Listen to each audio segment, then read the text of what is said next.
क्या सर आपका phrases and clauses, और इसको मतलब क्या सर आपका ध्यान से मतलब क्या समझना पड़ेगा। तो आप ये बात को समझिए। तो अब यहाँ पे लोग सिंपली फ्रेजेस एंड क्लॉज को समझ रहे हैं। तो एक बात समझो, फ्रेज का और क्लॉज का मतलब क्या होता है। बहुत सारा टाइप होता है, लेकिन बहुत सारा टाइप के बारे में लोग नहीं पढ़ेंगे। लोग किसके बारे में पढ़ेंगे सर, आपका नाउन फ्रेज के बारे में पढ़ेंगे, एडजेक्टिव फ्रेज के बारे में पढ़ेंगे, और मतलब क्या सर आपका एडजेक्टिव मतलब नॉन फ्रेज के बारे में पढ़ेंगे, एडजेक्टिव फ्रेज के बारे में पढ़ेंगे, और क्या सर आपका एडवर्ब फ्रेज के बारे में पढ़ेंगे। नाउन क्या होता है आपको एक बेसिक आइडिया है। कोई भी नाम जो होता है वो मतलब क्या होता है सर आपका नाउन होता है। अगर हम राम बोला तो राम मतलब क्या पर्सन का नाम है, नाउन है। अगर हम ताजमहल बोला, ताजमहल मतलब क्या प्लेस का नाम है, नाउन है। कोलकाता अगर बोले, कोलकाता मतलब क्या सर आपका प्लेस का नाम है, नाउन है। अगर हम डॉग बोला तो डॉग एनिमल का नाम है, मतलब क्या सर आपका नाउन है। अगर हम हैप्पीनेस बोला, सैडनेस बोला, ग्रीफ बोला, एंग्जाइटी बोला, तो ये सब मतलब क्या फीलिंग का नाम है, नाम है। तो कोई भी नाम जो होता है वो मतलब क्या होता है, नाउन होता है। लेकिन नाउन में और नाउन फ्रेज में क्या फ़र्क होता है सर आपका।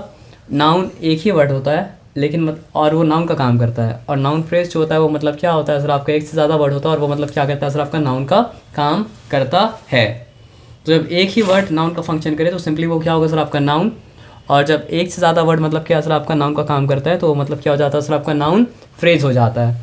तो ये सिंपल बात आपको मतलब क्या समझ में आया। उसी तरह एडजेक्टिव क्या होता है। अगर हम गुड बॉय बोलते हैं तो the word good is telling something about मतलब something about a boy which is noun. तो जो भी वर्ड आपको मतलब क्या होता है सर आपका नाउन के बारे में बताता है एक वर्ड में, वो वर्ड क्या होता है सर आपका एडजेक्टिव होता है। तो जब एक वर्ड एडजेक्टिव का काम करता है उसको एडजेक्टिव ही बोलते हैं। और जब मतलब क्या होता है सर आपके एक से ज़्यादा वर्ड एडजेक्टिव का काम करता है उसको कहा जाता है मतलब क्या सर आपका एडजेक्टिव फ्रेज। और जो वर्ड हम लोग को वर्ब के बारे में या फिर एडवर्ब के बारे में, वर्ब के बारे में या एडजेक्टिव के बारे में या दूसरा एडवर्ब के बारे में और बताता है ना, उस वर्ड को कहा जाता है मतलब क्या सर आपका एडवर्ब। तो जब एक ही वर्ड एडवर्ब का काम करता है उसको कहा जाता है मतलब क्या सर आपका एडवर्ब। लेकिन जब एक से ज़्यादा वर्ड मतलब क्या होता है सर आपका एडवर्ब का काम करता है उसको कहा जाता है मतलब क्या सर आपका एडवर्ब फ्रेज। और ये नाउन फ्रेज एक्चुअली में क्या होता है आगे आएंगे तो ज़्यादा अच्छा समझेंगे। एडजेक्टिव फ्रेज एक्चुअली में क्या होता है आगे आएंगे तो मतलब क्या सर आप और अच्छे समझेंगे। और मतलब क्या है सर आपका एडवर्ब फ्रेज एक्चुअली में क्या होता है आगे आएंगे तो मतलब क्या सर आपको और अच्छे से मतलब क्या सर आपको समझेंगे। और आपको एकदम अच्छे से समझना है तो एक बार जाके मतलब क्या सर आपका नाउन क्या होता है, एडजेक्टिव क्या होता है, एडवर्ब क्या होता है उसको रिवाइज कर लीजिएगा। लेकिन यहाँ पे अभी हम लोग फ्रेज जब समझ जाएंगे तभी आप क्लॉज को समझ सकते हैं। जब तक आप फ्रेज को नहीं समझ तब तक क्लॉज को आप नहीं समझ सकते हैं, ठीक है ना। अब यहाँ पे ध्यान से बात को समझिए। तो वर्ड का ग्रुप अगर होता है जिससे एक सेंस मिलता है, जो एक पार्ट ऑफ स्पीच का मतलब क्या होता है फंक्शन करता है, लेकिन एक वर्ड नहीं है, ग्रुप ऑफ वर्ड है, उसको कहा जाता है मतलब क्या सर आपका फ्रेज। तो चलिए फ्रेज का एग्जांपल यहाँ पे मतलब क्या ध्यान से देख लेते हैं, ठीक है ना। तो ये the cheerful boy is an example of मतलब क्या सर आपका फ्रेज। इसका मतलब क्या होता है, वो लड़का जो हमेशा मतलब क्या होता है खुश रहता है। तो ये फ्रेज का एग्जाम्पल हो गया। मोस्ट वैल्यूएबल यानी सबसे ज़्यादा वैल्यू वाला, ये भी मतलब क्या फ्रेज का एग्जाम्पल हो गया। एक्सट्रीमली डेंजरस बहुत ज़्यादा खतरनाक, ये भी मतलब क्या सर आपका फ्रेज का एग्जाम्पल हो गया। बाय द सी समुद्र के बाजू में या समुद्र के साथ, ये भी मतलब क्या सर आपका फ्रेज का एग्जाम्पल हो गया। तो आइए यहाँ पे हम लोग देखते हैं फ्रेज का मतलब क्या है।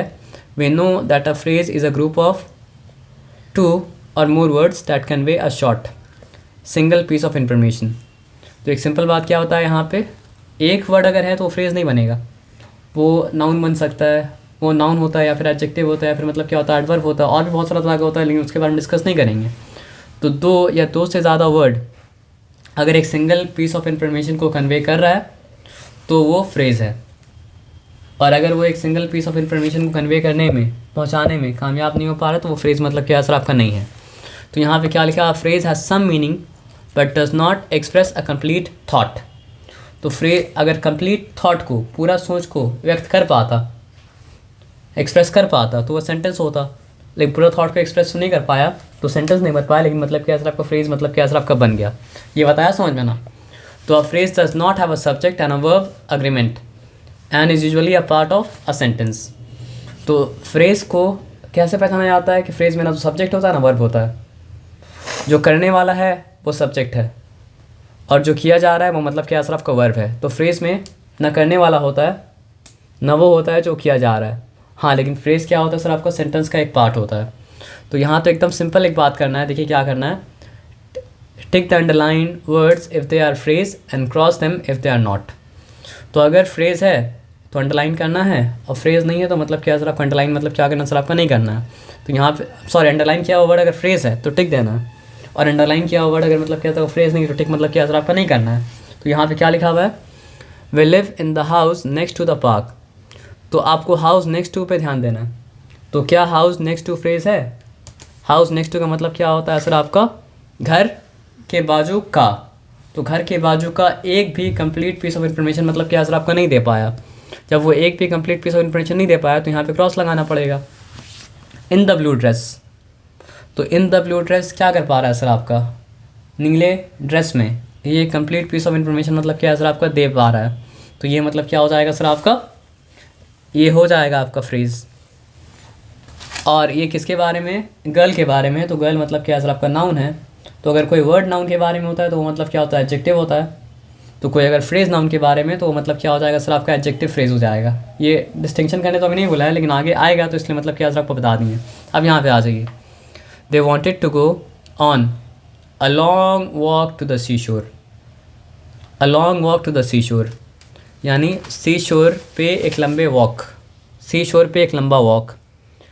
तो यहाँ पे ग्रुप ऑफ वर्ड एक कंप्लीट मतलब एक single piece of information convey कर पा रहा है। तो यहाँ पे क्या हो गया सर आपका फ्रेज़ हो गया। टू बसेस, टू बसेस, तो फ्रेज़ दो वर्ड का भी हो सकता है, दो से ज़्यादा वर्ड का भी क्या हो सकता है सर आपका हो सकता है। तो टू बसेस, दो बस, ये भी एक क्या हो रहा है सर आपका single piece of information convey कर पा रहा है। तो ये भी क्या है सर आपका फ्रेज़ है। आई एडमायर्ड द, बात पूरा नहीं हो पा रहा है तो यहाँ पे एडमायर्ड सिर्फ एडमायर्ड है, आई भी नहीं है, एडमायर्ड द, तो ये तो मतलब क्या फ्रेज़ नहीं हो सकता है। फॉर द कॉन्सर्ट, हाँ यहाँ पे मतलब क्या एक single piece of information convey हो रहा है तो ये मतलब क्या सर आपका फ्रेज़ है। They will be attending, will be attending, will be attending, will be attending, will be attending, मतलब पूरा सिंगल पीस ऑफ इन्फॉर्मेशन को कन्वे मतलब क्या सर आपका नहीं कर पा रहा है। तो क्या हो जाएगा, फ्रेज़ विल बी अटेंडिंग। तो सब्जेक्ट वर्ब अग्रीमेंट जो था वो मतलब क्या था सर आपका फ्रेज़ का पार्ट नहीं था। तो will be attending, will be attending मतलब क्या सर आपको वर्ब है तो that is not a part of the phrase.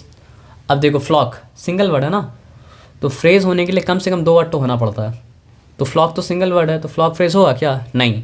हाँ अगर ये लिखा रहता कि फ्लॉक ऑफ माइग्रेटिंग गीज, ये पूरा अंडरलाइन करता तब फ्रेज़ हो जाता। अब आ जाइए, अब यहाँ पे एडवर्ब फ्रेज़ के बारे में बताया, ठीक है ना।